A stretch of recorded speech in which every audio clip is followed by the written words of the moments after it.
Intro music fade. Welcome back to the Coaches Handbook Podcast. I'm your host, and today we're stepping outside the X's and O's for a moment to talk about something that just shook the entire sports world. The Seattle Seahawks have been sold, and not just sold, sold for a record-breaking $9.6 billion. Let that number sink in. $9.6 billion. That's the largest sale of a professional sports franchise in history, breaking the previous record set by the Washington Commanders, who sold for $6.05 billion just 2 years ago. The gap between those two numbers tells you everything you need to know about where the NFL is headed. So, who bought the Seahawks? The franchise was purchased by a group led by billionaire entrepreneur and investor Sana Swiden and a consortium of private equity partners. The late Paul Allen, the Microsoft co-founder who owned the team since 1997, passed away in 2018, and his estate, managed by his sister Jody Allen, has been quietly navigating the sale for years. Now, what does a $9.6 billion price tag actually mean for the game of football? First, let's talk about what's driving these valuations.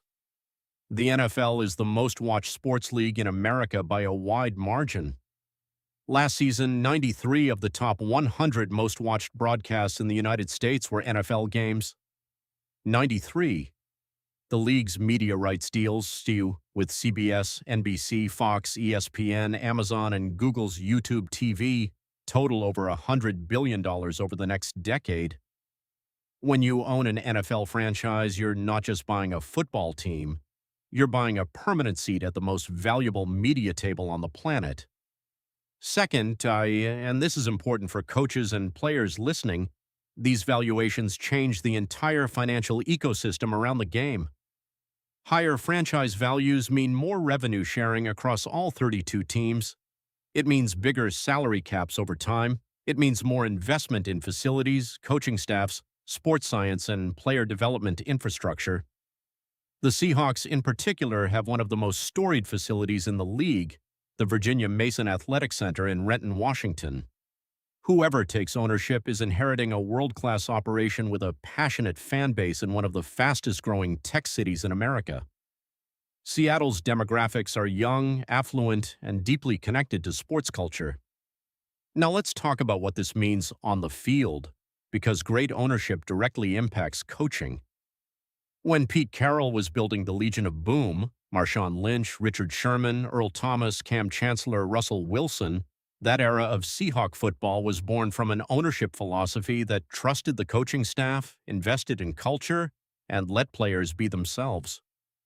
The result? Back-to-back Super Bowl appearances, one championship, and some of the most memorable football played in the last 20 years. Whoever the new ownership group installs as their long-term leadership will have a chance to build something special in Seattle again. The roster has talent. The fan base, CenturyLink Field, now Lumen Field, is one of the loudest venues in football. The 12S, as they're called, are legendary. Home field advantage there is real. So what should coaches and fans take away from this moment? Number one, the business of football is inseparable from the culture of football. Ownership decisions, financial investments, and front office philosophy trickle all the way down to what happens on the practice field every single day. Number two, which you value is built through consistency.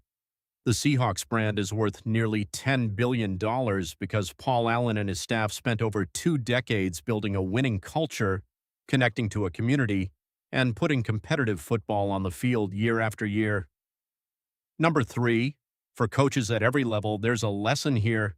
What you're building in your program, the relationships, the culture, the winning habits, has real compounding value over time. You may not sell your program for $9 billion, but the legacy you leave, priceless.